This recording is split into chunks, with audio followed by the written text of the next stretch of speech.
divorced when I was 7 years old, there weren't as many that we know of broken homes. All the neighbors, loved me and took care of me, had me over for a lot of meals and things because I was a latchkey kid. But in today's world, I think that there are more families that are not in a good, solid family unit. It's more the norm to not have two parents living at home raising kids. I think there's more single-parent families in America than there are two-parent families. We can do a fact check if somebody wants to check that out. Let me know the answer, please.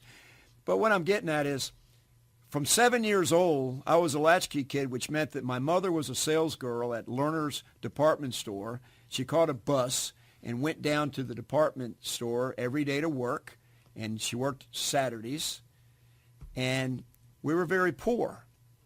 And my mother relied on alimony, and she got little child support, and I underlined little.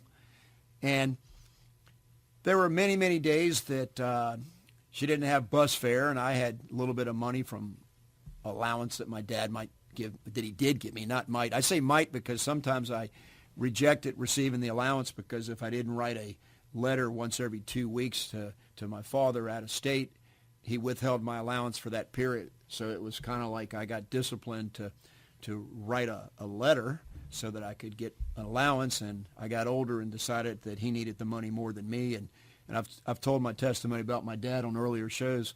He's going to be 94 on August the 4th in a couple days. And I sent him a jar of, I got one for my birthday from my daughter in Oregon, dark chocolate. It's a gourmet kind of thing. It's dark. It's a sauce for ice cream. It's dark chocolate with sea salt caramel. And it's incredible. My dad's got a sweet tooth like me, so I sent it to him, and he called me this morning to thank me. So I love my dad, and we've gone through years and years of relationship building, which it takes sometimes. But since I was a little boy, I've always had to fend for myself, and I wore hand-me-down clothes. So I had a cousin that was a year older, and he gave me his clothes for years and years. And my mother was a sales girl, like I said, and she didn't have bus fare. And sometimes I had a little money laying around, and she would borrow it from me. But my mother would come home after work every day, and she kept a change purse, so she'd always have bus fare. And when I was 8 years old, I got interested in coin collecting. And today's story, my first story, is about my coin collection and how that coin collection literally saved my life on numerous occasions because I've fought to survive financially and different things, unexpected surgeries where I had no money and whatever. And I created an asset for myself at a young age that had a good monetary value. And I was able to leverage, which means use that, put it up for collateral or whatever, in my whole life. And so at 8 years old, I got for a birthday present a subscription to a newspaper that came out weekly for 2 years called Coin World, and it also covered paper money as well. But it was a thick newspaper about the size of the Wall Street Journal, and it was all about numismatics is a name for coin collecting also.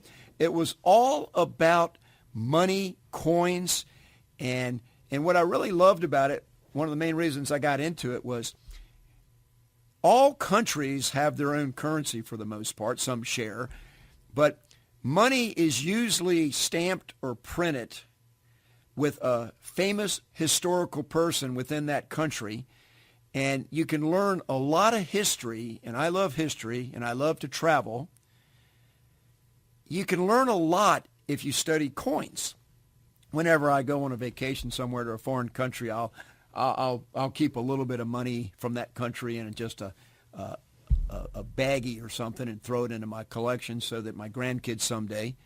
That's one of the disappointments in life, though. It seems like sometimes what I think is going to be valuable to the next generation as far as comic books and coins and things, they may not have any interest, but I hope they do. There'll always be, I believe, someone to come along that wants to know more about history. It's going to love those coins. It's going to love those old baseball cards. But anyway, I started going through my mother's coins because I was reading Coin World and collecting coins and really studying it. I would work jobs all the time, cutting grass, weeding gardens, doing whatever.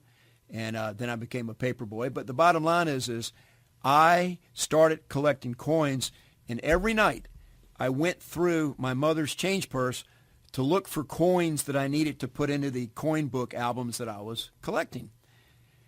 Well, my favorite coins are the Standing Liberty and the Winged Mercury on the Mercury dime. It's probably foreign to everybody listening, but the dime that we have, it's the Roosevelt dime. President Roosevelt is on the dime, but the Mercury dime is the Roman mythology winged Mercury. And I'm not going to tell you what Mercury is the mythological god of. Go see Wonder Woman, and you'll learn more about that kind of stuff. One of my favorite movies ever. Phenomenal. But in studying coins, Lady Liberty, though, is my favorite coin. And she's appeared on many, many different coin issues.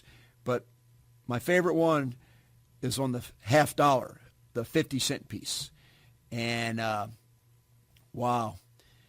I went through my mother's change purse in 1959, 60, right in those years. And she had a $50 in there that was a 1921D $50. And if you study coins, a coin is valued if you try to sell it. Let me say this. I don't believe that you ever get money out of a coin collection when you try to sell it much, because the collectors, they're not going to pay you a very good amount. And so it's really a misleading type of a value, but it's always worth its face value in America because the government guarantees the solvency of our money. So if you got a 50-cent piece, it's going to be worth 50 cents in America. It will always be. I have faith in America.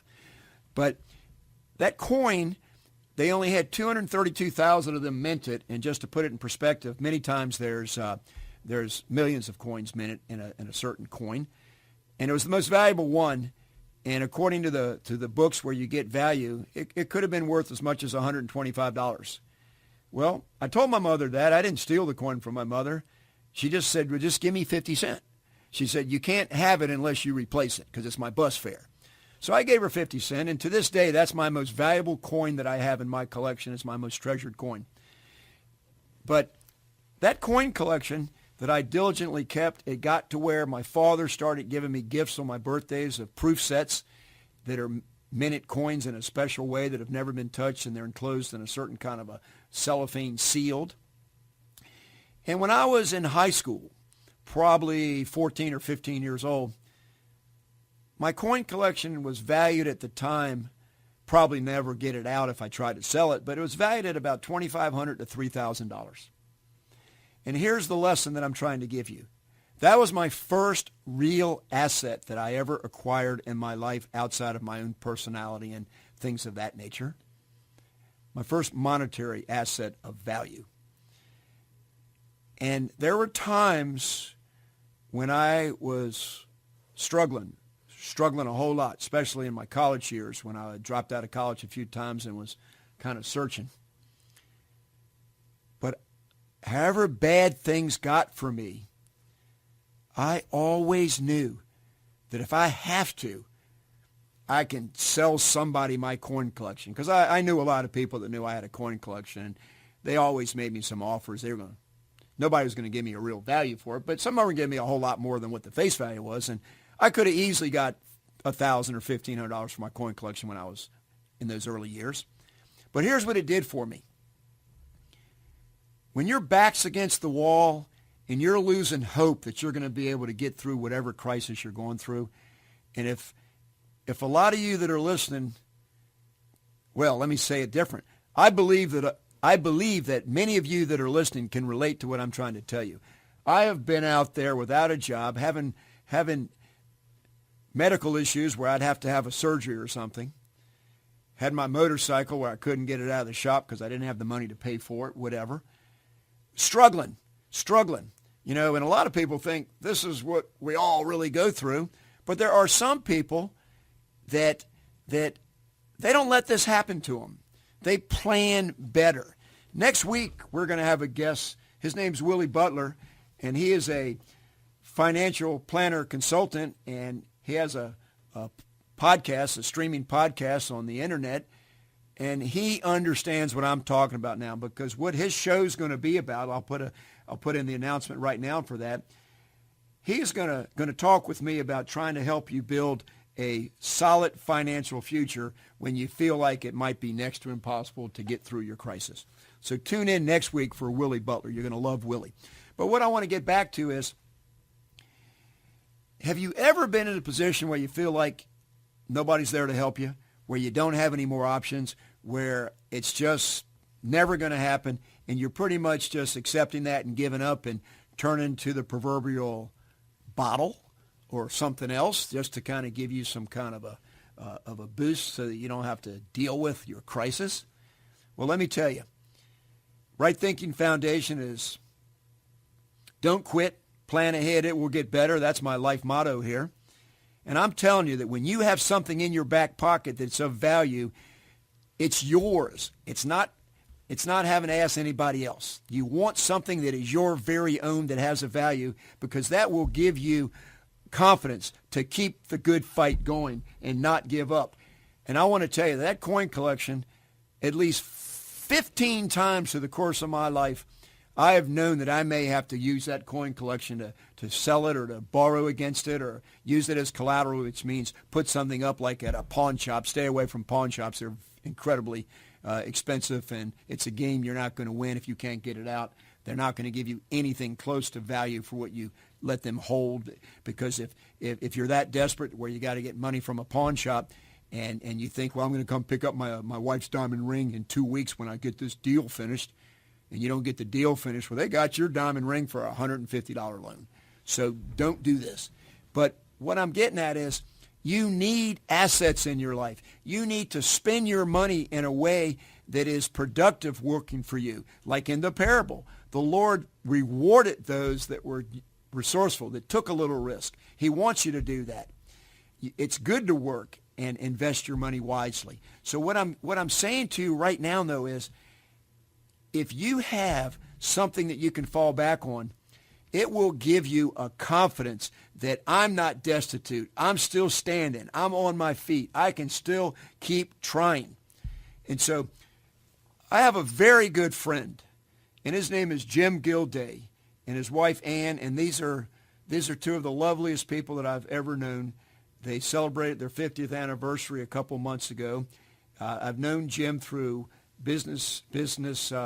He worked for the city of Norfolk and the planning department, and I was down there a lot doing development deals back in the 80s and the 90s, decades, I guess. But I did a lot of things with the city of Norfolk, and Jim Gilday was one of the people that worked in the planning department, and I got to know him. Another gentleman there was my main point of contact, but I knew Jim, and I've always liked Jim, and we've had lots of good conversations. And right when he retired, he started coming to the YMCA all the time, and then we really started getting to know each other better. And we started going on walks every now and then. And we went for this one walk in my neighborhood one day, and he's a really, really good person. And I told him the story about my coin collection. And the last part about the coin collection, before I move on to the story that Jim told me that I'm going to share with you that's so profound, as recently as a year ago, I needed money very, very badly.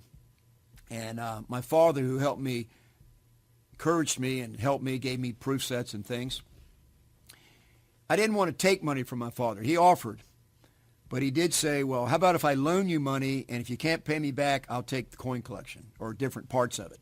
So I had a couple $1,000s of the state quarters. They put out a series 10, 15 years ago of every 3 months they put out a commemorative quarter with a state and the state motto on the back of each quarter. And so I bought rolls and rolls of those as an investment with the thinking that, hey, I'm just going to put these in my collection and someday I'll give them to my grandkids. Another thing, I apologize to tell you I'm going to introduce the story with Jim Gilday, but let me tell you this because I think it's really going deeper for me. My grandmother, her name was Bubby. She died in about 1965. every year we had a family reunion.